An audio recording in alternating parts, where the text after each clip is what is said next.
Hello! So I quickly want to show you how to use Pic Monkey to remove the color cast from a product photograph. So I've just been asked how to do this and I thought, brilliant, let's record it and show everybody. Why not? Let's help, because I know it's something that happens to so many of us. You take the photograph and you're happy with it, otherwise it's absolutely perfect, but it hasn't quite got that finished white look, or it's got a color cast because you've been using tungsten lights instead of daylight bulbs, or you're taking photographs in a room with bright red curtains so it has a slight reddy cast over the photograph. Whatever the reason, so many reasons, it's fine. We can fix it in Pic Monkey. You don't have to set everything back up again. So let me show you how. Okay, so you can see now on the screen a picture with an orangey color cast.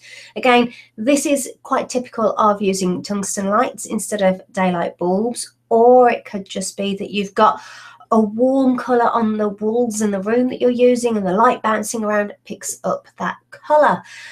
Whatever the reason, it's fine. Okay, so what we're going to do first, we've opened up the picture in Pic Monkey. Now, I will say straight away that the focus on this image isn't perfect and it's a little bit pixelated. It's quite a small image as well, but it's such a good picture to use to demonstrate this that I am using it.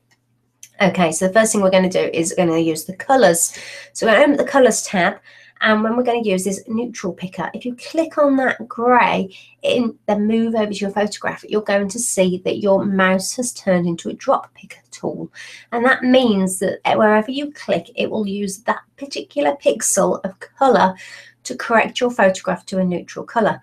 So let me show you. So if I click up here, you go this kind of grey, mucky neutral, which isn't what we're after at all. So let's click somewhere else. We've now got this cold looking neutral color, which isn't too bad really, but not my favorite, so I'm going to try somewhere else. So now I'm just going to try down here a little bit. Now I prefer this. It's still got a little bit of a color cast to it, but it's a warm color cast. It's an appealing color cast. Look at the photographs around you whenever you're looking at things, particularly advertising photographs and things like that. They all tend to have a slightly warmer look to them rather than a colder look, because it's naturally more pleasing to the eye. Let's just try another place. That's taking it a little bit too far. Try over there. No, gone cold again. Just slightly too cold. So let's try here. I'm going to stick with that one. I quite like that one. So I'm going to click apply to that one. Now we're not leaving it there. That's not the end of what we're doing. We're going to click on the exposure and we're going to slightly up this. We're not a lot. These are minor tweaks. All we're doing here is literally just adding what will be just a slightly extra brightness. Now what I've done, the brightness has gone up by just a very small amount, the highlights have gone up by a small amount, the shadows have gone down by a small amount, and the contrast has gone up. You will have to play with these numbers. It will be different for every single photograph, but you can see if you take it too far, you can see what happens. So yeah, use your own eye again, use your own judgment. Now I'm going to click apply. Now if you have taken it too far, you can just go backwards a step. That's absolutely fine. It's really easy to undo what you've just done. You can't go wrong with this system. But also it serves as a way of checking what you have just done. So you can see there it was. If we go to that, it's just that little bit brighter, that little bit fresher.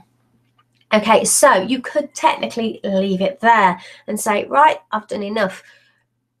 But I'm finding this line here a little bit of a distraction. So let's get rid of it. So if we go to the crop, we can simply set this to where we want it. So just to keep it all in proportion, let's crop to there and take that.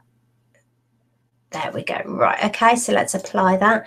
Again, you could leave it there right now. There's nothing wrong with that. It's pretty distraction free. It looks pretty much better on from the original color. I mean, if we go all the way back to the original color, you can see there's an obvious color cast on that, whereas now we've got a usable photograph. It looks like, well, hopefully you know the colors of your original product as well, so you can compare like for like. We're not looking at giving out misinformation here. We need this to be as accurate as possible, so compare it to your original color of your product. Make sure that if somebody orders this, they will be receiving a product of the color that matches.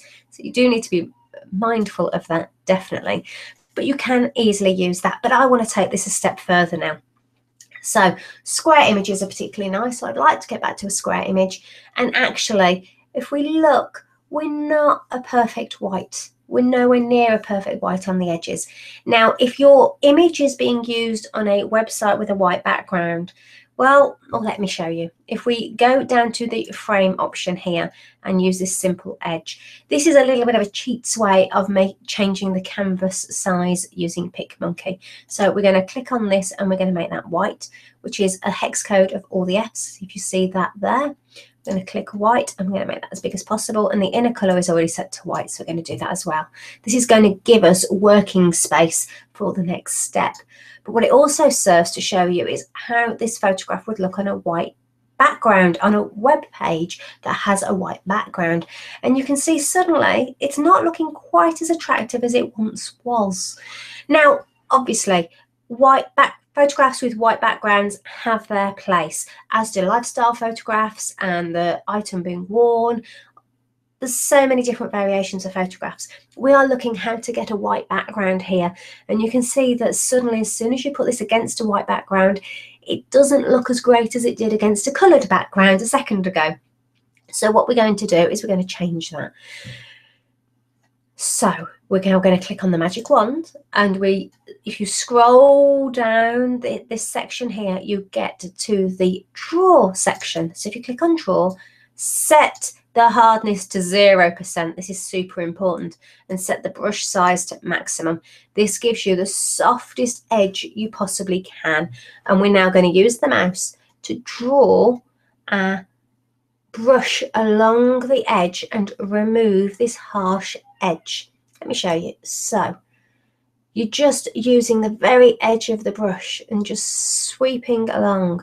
Now, you might want to stop and start with this, because it's so easy to make a mistake like this, and then you can just go back and you haven't lost all the work that you've done. If you're confident, you can do it all in one sweep. But if we just do the edges, you can see why I needed that white working space, because as soon as you go too close, we start to fade over the product, which we don't want at all. That's a really bad thing. So let's just quickly, my mouse is getting all jolty on me. I'm trying to do too much at the moment on the internet. There we go, that's better, we're back. So you can see we're just skirting the edges.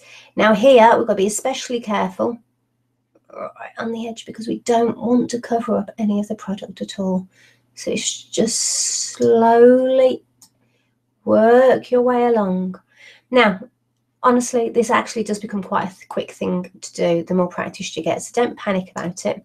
Don't worry.